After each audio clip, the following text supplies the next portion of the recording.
Hi friends, welcome back to our channel sister talks. అందరూ ఎలా ఉన్నారు? బాగున్నారా? మేమైతే చాలా బాగున్నాము.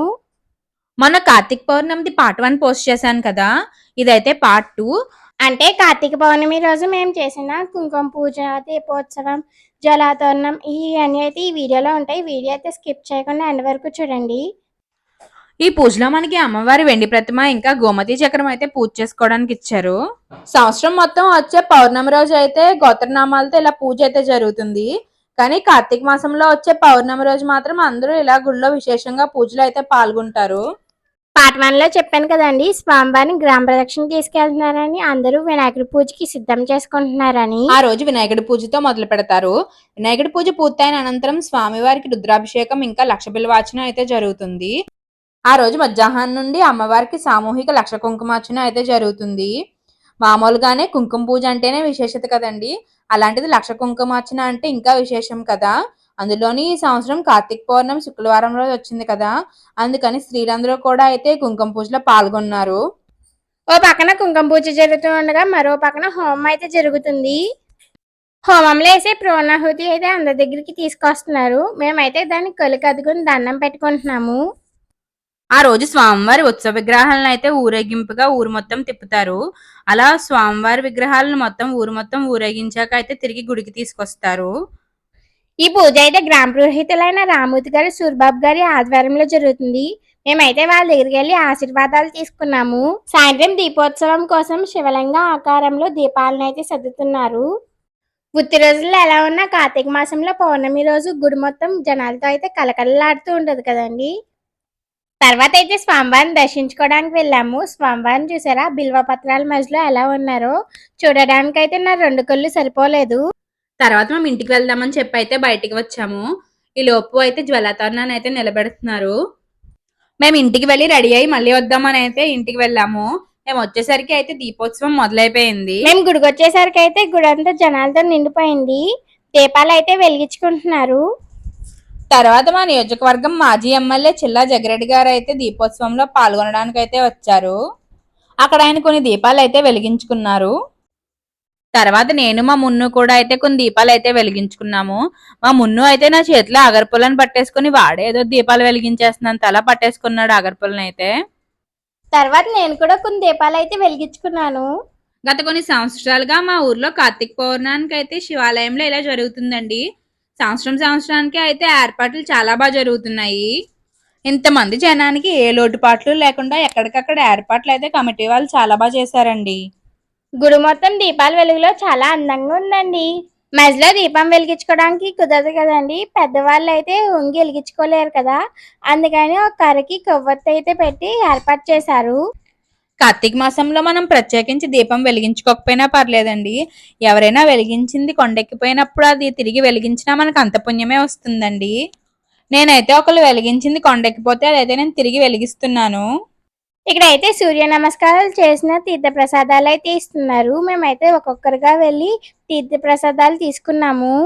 ఒక్కొక్క ఏరియాలో ఒక్కొక్కలా చేసుకుంటున్నారండి కార్తీక పౌర్ణమి. మేమైతే ప్రతి సంవత్సరం కార్తీక పౌర్ణమి ఇలా గుడిలోనే చేసుకుంటాము. మార్నింగ్ నుండి నైట్ వరకు ఇలా గుడిలోనే ఉంటాము. మామూలుగా అయితే ప్రతి సంవత్సరం ఉపవాసం ఉంటామండి.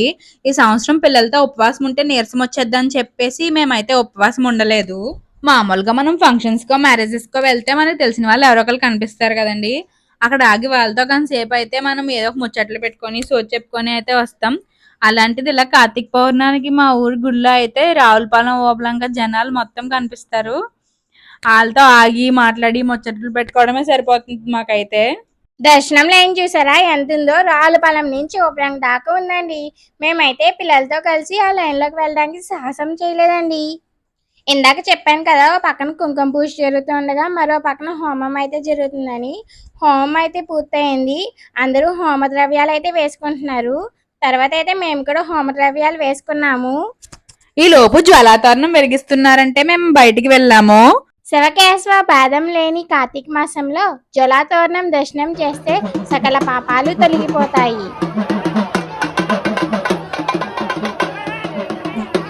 ఈ జ్వలాతోరణం శివాలయంలో గాని విష్ణాలయంలో గాని నిర్వహిస్తారు.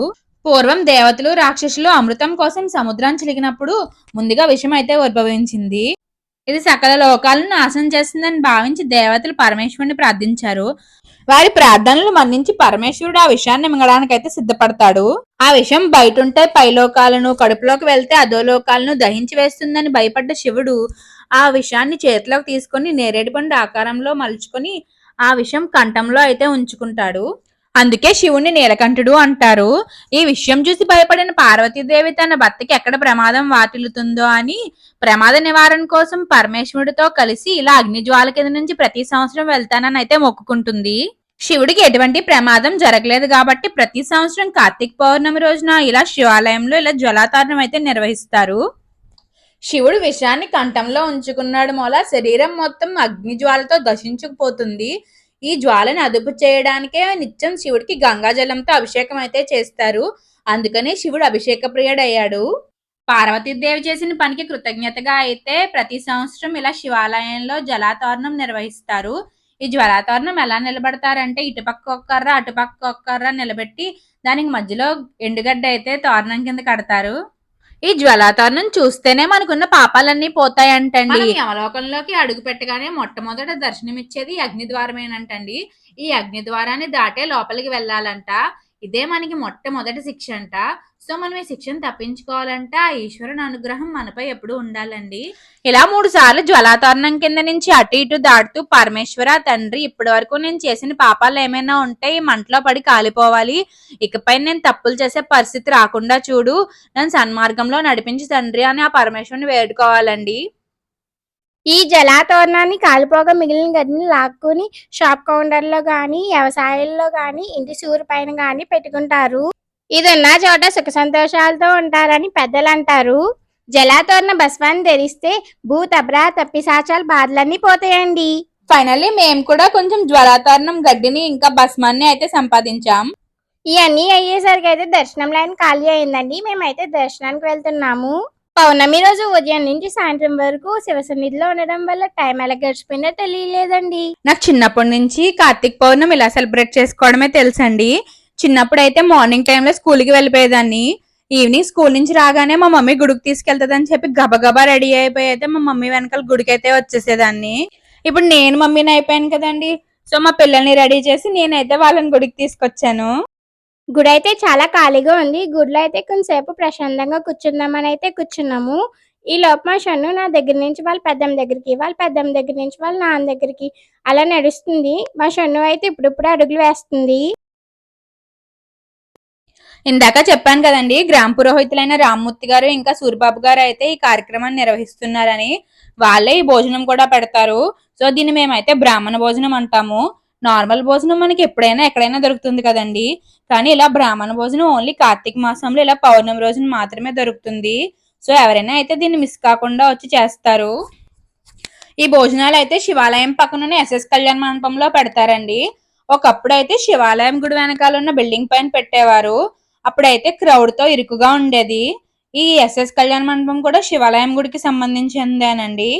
క్రౌడ్ పెరిగే కొద్దీ ఏర్పాట్లు కూడా అయితే చాలా బాగా చేస్తున్నారు. భోజనాలు అయితే చాలా బాగా పెట్టారండి. కార్తీక మాసంలో కంపల్సరీ కందాబచ్చలి తినాలంట కదా, అది కూడా వేశారు. కందాబచ్చలి అయితే మేము తినేసాము. ఫైనల్లీ మా డే అయితే ఇలా ఎండ్ అయింది. మా సబ్స్క్రైబర్స్ అందరికి థ్యాంక్ యూ సో మచ్ అండి. మేము ఎక్కడికి వెళ్ళినా మమ్మల్ని చూసి గుర్తుపట్టి మీ వీడియోస్ చాలా బాగుంటున్నాయని చెప్పి మమ్మల్ని అయితే చాలా ఎంకరేజ్ చేస్తున్నారు. యూట్యూబ్ ఛానల్ స్టార్ట్ చేసిన కొత్తలో అయితే మాకు చాలా భయం వేసేది, జనాలు ఎలా రిసీవ్ చేసుకుంటారా ఏంటి అని. కానీ మేము ఎక్కడికి వెళ్ళినా మీ వీడియోస్ చాలా బాగుంటున్నాయి అని ఎంకరేజ్ చేసే కొద్దీ మాకైతే ఇంకా ఇంట్రెస్ట్, ఇంకా తపన పెరుగుతుంది ఇంకా వీడియోస్ చేయాలని. ఇలాగే మీరు మమ్మల్ని ఎప్పుడూ ఎంకరేజ్ చేస్తూ ఉండాలని మనస్ఫూర్తిగా కోరుకుంటున్నాము. అండ్ ఈ గుడిలో గంటే కాదండి, మా ఛానల్ కింద ఉన్న గంట కూడా కొట్టండి. మా ఛానల్ నుంచి కూడా లేటెస్ట్ అప్డేట్స్ అన్ని వస్తాయి. మా వీడియో ఎవరైనా ఫస్ట్ టైం చూసినట్లయితే సబ్స్క్రైబ్ చేసుకోండి.